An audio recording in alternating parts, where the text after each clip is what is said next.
Well, good afternoon, ladies and gentlemen. Thank you very much for joining us. We're very much aware that at this event you could be eating something, so we are very pleased that so many of you have paused in your grazing to come along to this event. So without further ado, if I can introduce Caroline Drummond, who is the Chief Executive of Leaf.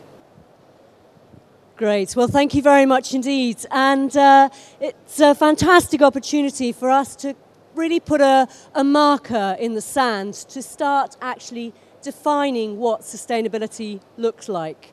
So for us, this report has been a bold step, really, to try and draw out from our experience, and in particular, the last 20 years of the Leaf audit, to try and define and start tracking and developing not only indicators, but also metrics for sustainability. So we've done it in 3 ways, and this is very much a starting point, and we really would appreciate your comments and thoughts to help us build this and improve it over the coming years. First way that we've done it has been through identifying 24 objectives, key things. What are we looking for?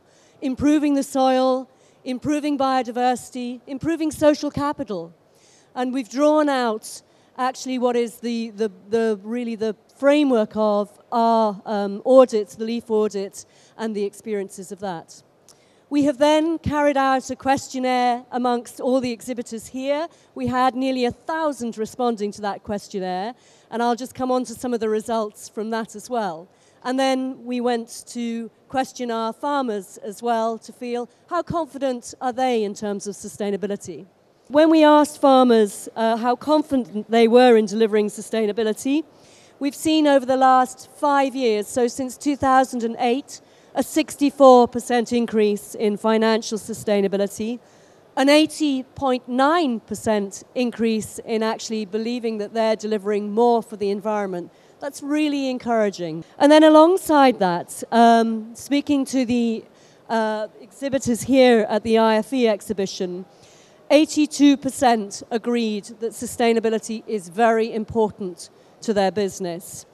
And 47% believed that actually they should be taking sustainability more seriously. And I think this is where we are currently at as an industry. We know it's important. We know we've got huge pressure on our natural resources, but actually, how are we going to really take it forward?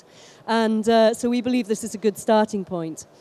Next, let's hear from somebody who describes himself as a critical friend in this process. That's Richard Perkins from WWF, where he's Food, Agriculture and Land Use Specialist. Thanks. So I come at this from conversations that I started having with Leaf back before 2008, when I was saying, how can you show that integrated farming delivers better environmental performance? And I think what we've got before us today is really an impressive carry forward from that call to action that I gave to Leaf 5 years ago. They've really stuck at it, and well, the evidence is in front of you to judge, but this is what I make of it. What I like about it is that it builds in the areas that I pointed out in 2008, that there's really good scores in some of the environmental areas, and they've really creatively used the data from the Leaf audit and other sources in order to bring something together. It's transparent. If you drill down into it, you can see where the data is that it comes from, and if you can't, then you can get in touch with Leaf, as I did, and they say, well, this is how we built this, or this is how we built that. And I like that about it. It's not claiming to be any more than it is, and also Leaf has said that they're going to take steps to independent verification so that it's more trustworthy. And I think that's important too. It's not perfect, but I do think it's a fantastic achievement to move from an idea to implementation on such a large numbers of farms, and that lays down a challenge to all farmers and to all farming systems. Leaf is measuring what matters here using a science-based environmentalism. So can you do the same thing? Thank you. David Pendlington is from Unilever, where he has the great job title of, deep breath, Procurement Operations Director for Sustainable Sourcing. He's spent his entire career in food, apart from a brief holiday in the Cabinet Office. Thank you, Charlotte. Good afternoon, everyone. I think it's afternoon now.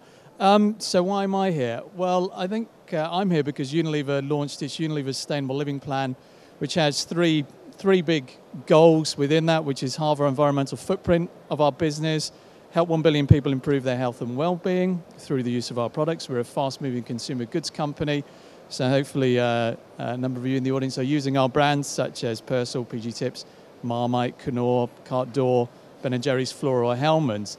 And then my job, finally, is actually to achieve our other big goal, which is 100% of all of our agricultural raw materials from sustainable sources by 2020. And so I think for us, and Leaf is a partner of ours as well, we're working with them in the UK, sourcing oilseed rape. And I particularly like the report that Leaf's put together because it puts it out there for a wider discussion within the whole agricultural sector, because we've all got to be clear, what is it that we need to measure that matters? And if one of the outcomes of this report is to put that out and the sector itself begins to say, actually, what Leaf has done is right, I'm sure we can improve on it. I mean, we've certainly learned a lot in how we measure metrics. I mean, we have to be very humble because we've made a lot of mistakes.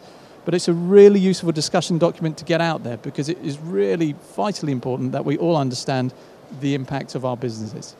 Thank you. Well, let's hear, I suppose, from the other end of the food chain now. Duncan Farrington is a farmer, but also now a food producer of rapeseed oil.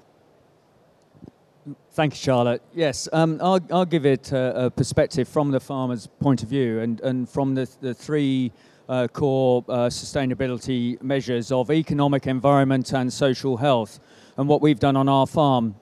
Starting off in the economic, as far back as 1998 on our soils, I completely changed the management away from a plough-based system to what's now called minimum tillage. And I did that purely as an economic driver of saving costs. We saved time, we saved labour, we saved fuel, which at the time was 11 pence a litre and now 70p a litre, so that was a huge saving.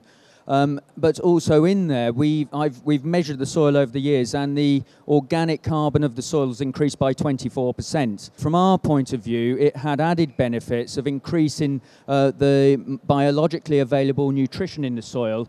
And an example there would be our phosphate, which we increased by 17% over the same time period without putting any phosphate fertilisers on.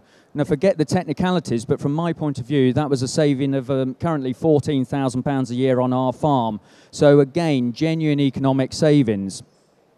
On an environmental example, the last time Charlotte and I saw each other was on our farm in Northamptonshire, standing in some of our recently established pollen and nectar-rich species. And being June, Charlotte, it was thundering, it was lightning, and it was absolutely pouring with rain. And if you went to look at the benefits of what we've done environmentally on that day, it was a bit disastrous, to say the least. We didn't find much in the way of bumblebees. However, if you look over a longer time period and over a landscape scale, and think of the last 20 or so years, the environmental measures that the farmers are putting into place, whether it be wildflowers, wild bird seed mixtures, trees, hedges, watercourses, it has greatly improved, and leaf farmers have been at the forefront of that. And finally, the social aspect. I think this is actually very important. People are now, they are more concerned, whether it be horse meat or just generally, that people want to know where food comes from and how it's produced. And whether it's you turn on the television, you read in the paper, or you listen to the radio, people are talking about how food's produced, where it comes from. They've got an interest in the countryside. That helps me as a farmer and as a brand to sell my food. But I think the crucial point, it gets across a sustainable industry, and it gets across an industry that's going places, and we're looking for 6,000 people a year wanting to come into that. And if we can't get across that we are progressive, we aren't going to attract those new, young, bright people that are going to be there for the future, that are then going to take, whether it be my soils or the other aspects further forward, to give us a genuinely sustainable industry from start to finish in the future.